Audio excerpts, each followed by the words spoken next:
Hey, welcome back to Mexicali Fish Keeper. Today, I'm going to be having a video on how to do a BCB bag, a Biocenosis bag, and I'm going to explain to you what it is for, and hopefully what's going to help me solve the little problem that I got going on in my blue Acaro tank that's right behind me. Let me show you what it is that I got going on. I got a little bit of an algae situation. This is something that normally happens when you do some of the dirted substrate tanks. I know this is normal. I know if I give it time and water changes, eventually I'll get rid of that Black Beard Algae. But I want to try this BCB bag that I've been hearing a lot of stuff about on Dr. Novak's channel and some other YouTubers that have used them. So I want to give it a try. I'll show you guys how to make it. It's real easy. And then I'll show you where it's going to go in my canister filter. And hopefully that'll help me expedite that whole algae phase in my tank. So let me bring you a little bit closer and show you what it is that I got going on. Okay, so this is my electric blue Acaro. And as you guys know from when I was doing this video, back in here in this area where I was going to put all the plants, it's got soil, organic soil in there. I was having a little bit of issue with these guys digging up some of that soil, which you can probably still see a little bit right in here. And I was also having issues where this was getting a lot of tannins because of that organic soil. I've done several water changes where I've gotten the water to clear up, and every time I do a water change, I'll siphon up whatever comes up here. But one of the problems with that is that it's putting out an excess of nutrients. And if you look closely on a lot of these plants, I've got a little bit of a Black Beard Algae problem. So I know what I can do to try to fix that because I've had this problem before. I know I've already adjusted my lighting cycle, which is the first thing that I need to do. And it's going to take a while, and eventually it'll clear out. I can do water changes more regularly to try to reduce some of those nitrates. I am using some floating plants to try to consume some of those. But in my research as to other alternatives that doesn't require chemicals, I came across these BCB bags from Dr. Novak. I've seen Tech use them in his hang on the back filter, and Dr. Novak has said that he's used these for years to try to clear up some of this, to try to eliminate some of these extra nutrients in the water, to try to reduce that Black Beard Algae that's on there. So that's what I'm going to do today. I'm going to show you guys how to do that and how to set it up in your canister filter, and hopefully we'll be able to take care of some of those issues. So let me get you guys so you can see what it is that I'm going to do. Okay, here are some of the things that we're going to need for this, and you might recognize these some of these items from when I did that 20-gallon plenum tank. I'm using exactly the same materials that I used to create that plenum, but now instead of putting them in a plenum, what we're going to do is we're going to set them up in these little bags right here, where we're going to put this material.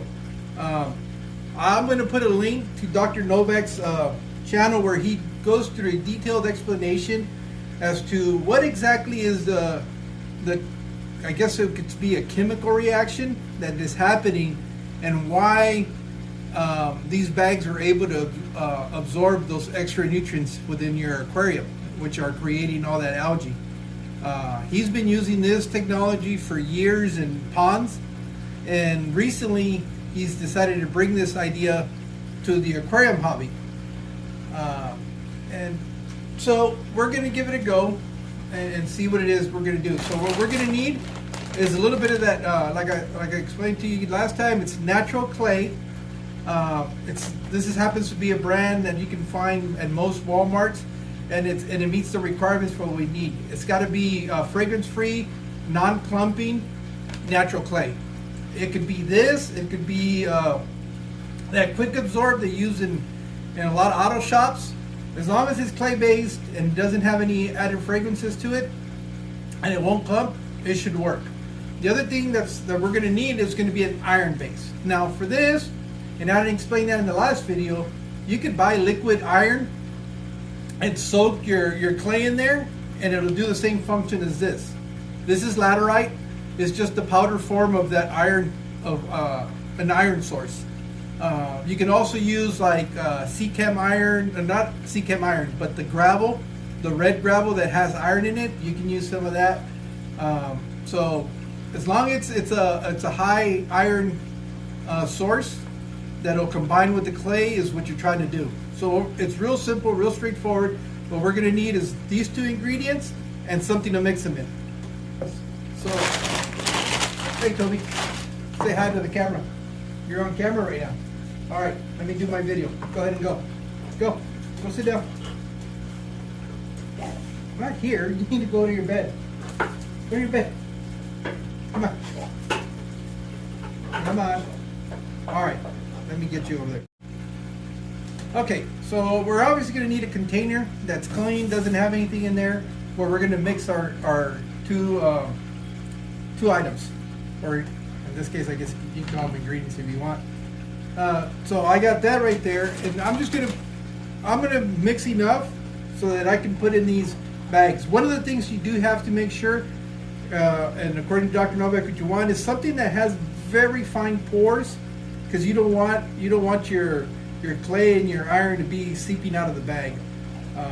So that's why I've got these. I picked these up at my only place that I could buy aquatic stuff, which is at PetSmart. They were like 99 cents for each bag. So I'm gonna use these two and put that material in there. So what I'm gonna put in here is I'm gonna put some of the kitty litter that I have.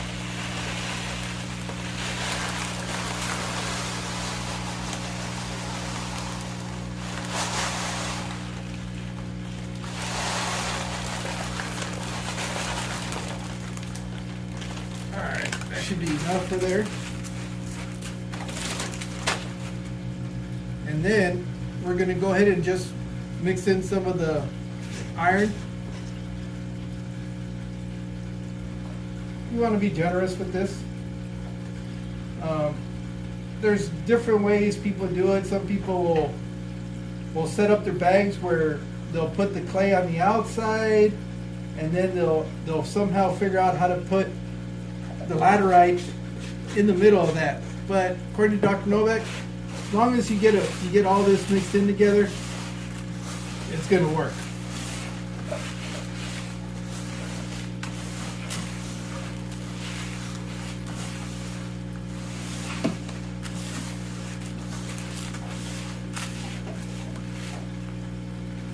Add a little bit more.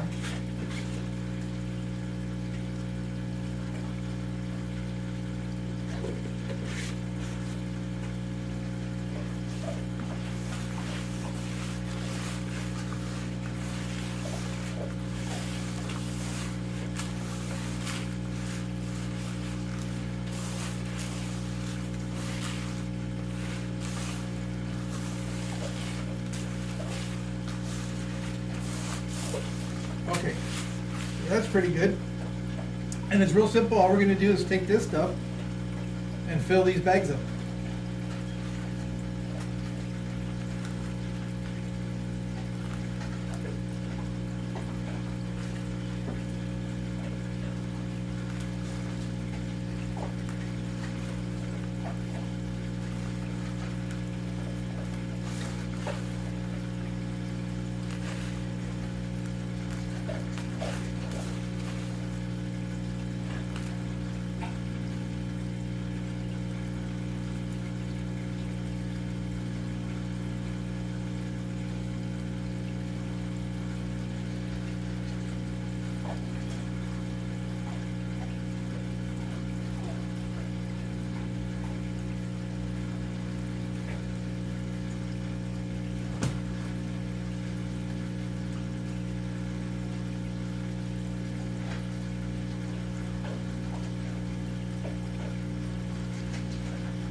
So, now we got one of our bags. Let's go ahead and do the other one. What's going to happen with these is the water is going to run through the outside of these bags. Unlike other filtration systems, like when you want to add carbon to your canister, where you need to force the water through the media, here is a little different. What we really want is just the water to flow as quickly as possible through the outside of these bags. And this is coming from Dr. Novak, what he was explaining. Unfortunately, I don't know the science behind all that. And he does explain it in this video, which goes into a lot more detail than I would ever be possible of doing. But I did understand from what he was explaining that you want the water to kind of flow on the outside of these bags, and that's gonna create that ionic interchange that's gonna happen. And that's the way these work. The quicker you can get the water to flow around the outside surface of these bags, the more nutrients they're going to be able to absorb. So I found that pretty interesting. So now I'm going to go ahead and put it to practice in my fish room. We almost got everything in there. Let's get that little bit in here.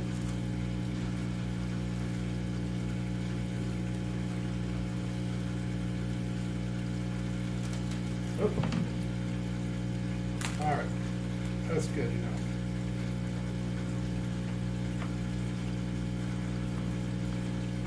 And yeah, it does have some drawstrings on here, and I could try to use those, but I want to make sure that nothing leaks out, so I'm just going to tie a knot within the bag itself. I've done this before, and it seems to work pretty good. And I don't have to worry about none of the media coming out. So now we got our two bags. The next step, and I'm going to take advantage of the fact that I'm going to open up my canister. I'm going to go ahead and do the maintenance on that. And this is going to go, depending on how the water flows in your canister, you want this to be the last phase. If your water comes into the top, you want this at the bottom. If it's a type of canister that the water will come from the bottom up, then you want these at the top. Mine happens to be the water coming up from the top and working its way down. So this will go in the last basket. And let me break down my canister filter, and I'll show you where I'm going to put it.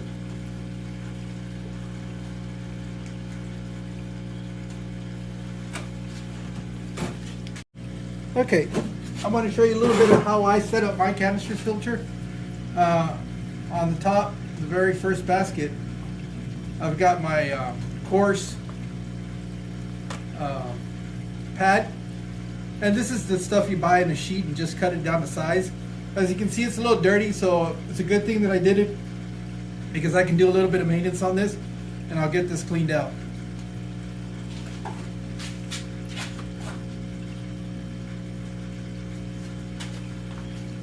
For my neck basket, I like to really have clear water. So one of the things that I do is I add that polyfill. It's this next basket, the second basket going down, it's a little bit finer. And you can see this, even though that coarse was trapping some of the debris that's going in there, this polyfill was picking up whatever the coarse one couldn't do it. And I found out this, for me, really helps to get some really clear water in my fish tank. This I'll be replacing with some new stuff. I'm not too concerned about any biological filtration that could be on here or that I could lose, because I still have plenty in the bottom. So this, I'm just going to toss.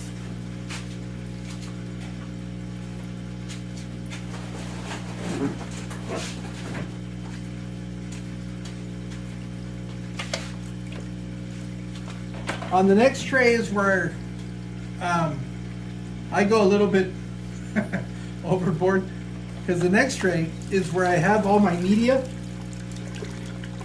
And in there, not only do I have my media, but I also added more of this polyfill. And as you can see, it gets pretty dirty, so I'm kind of glad that I put that stuff in there.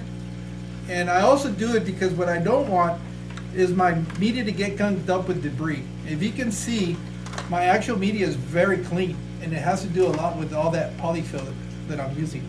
So this stuff, I want to make sure that I keep in some of this tank water. So I have a bucket where I have some water, and I'm going to put that in there. So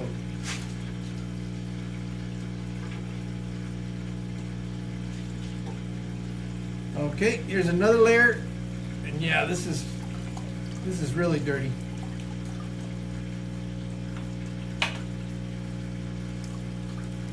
This is actually this is some of the polyfill that I had in the, at the very top before, and I kept it in here, but this is real filthy now.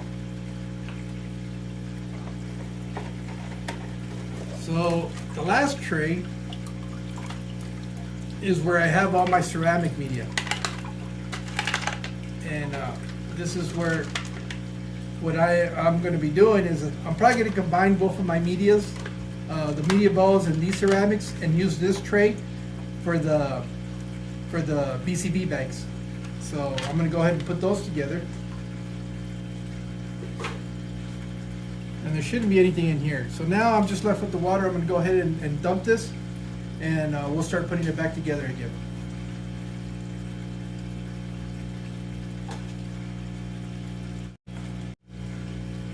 Okay, as you can see, I've already cleaned down my canister.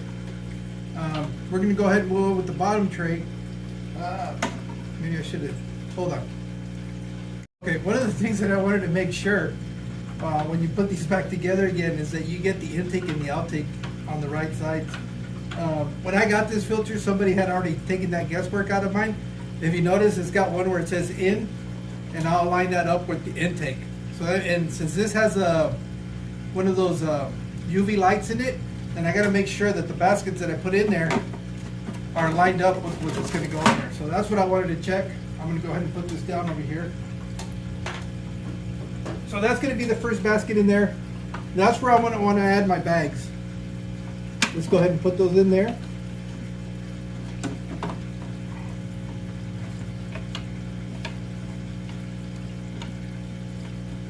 Sorry.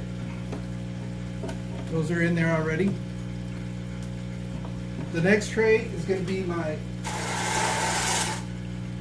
ceramic.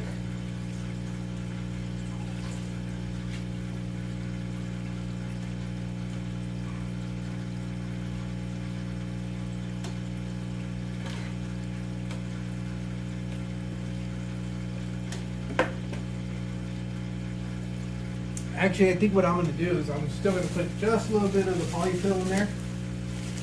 And that's just to kind of some additional filtration in that area.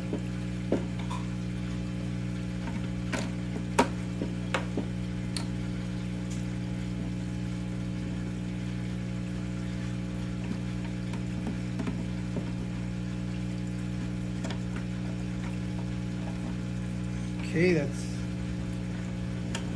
is in there. Then I'm going to put my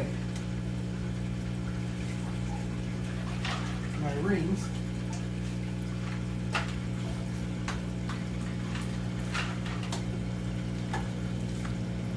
Let's go this way. That's my ceramic. And that, I'm going to do again what I did last time. I'm going to just add, this is inexpensive. And the truth is, I don't know if it helps or not, but for me, it seems like my water clarity is much better. And since it's not going to hurt anything, I'm going to add it. Just if you do this, make sure that you don't give the water an easy bath just to travel through. So that's done. My bio balls. And true to me, one of the other reasons, like I said, I like keeping this because it'll prevent some of the, if I have anything that kind of gets past the other filters, then it won't gunk up my biological media, and it'll extend me having to clean them out periods. So I got that in there.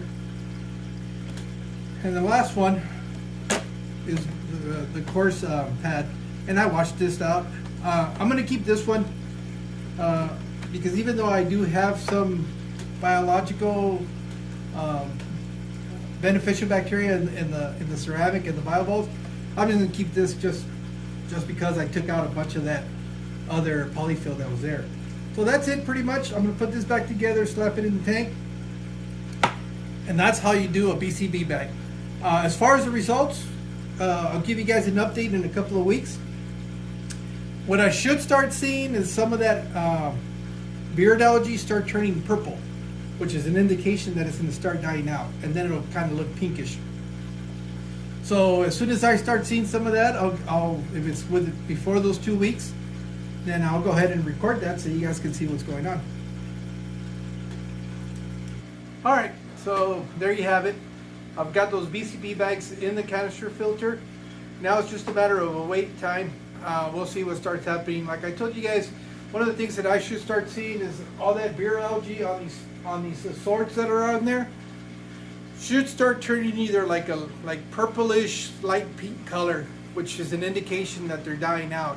I've had that happen when I've used hydrogen peroxide to eliminate some of that black hair algae. Hopefully I have the same thing happen with this. And like I've always said, my fish room is kind of an experiment room. I'm always trying something different. And that's just because there's more than one way to do things.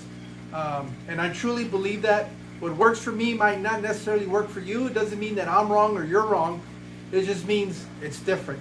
That's what's so great about this hobby, is that it's just not a one size fits all. You all can try different things. For some people, just doing the deep substrate works. I have one tank in particular where I'm using as my quarantine tank right now. Zero issues with algae, ever. Other ones, I've had some algae issues. It's just, you know, a lot of things that come into factor with how much light is being put in that tank, how much of that that nutrients are being released from the soil into the water column. It's a number of things. But that's what's so nice, is that you can play with this. You can find things that work, ditch the ones that don't, and move on. So I just want to say thanks for following me. I'm really appreciative of the fact that I've got over 100 of you guys watching what I do, which means that I guess I'm doing something right. And hopefully I can share some of these experiences with you, and you can try them out on your own. So till next time, which we'll see in a couple of weeks when I do an update on this.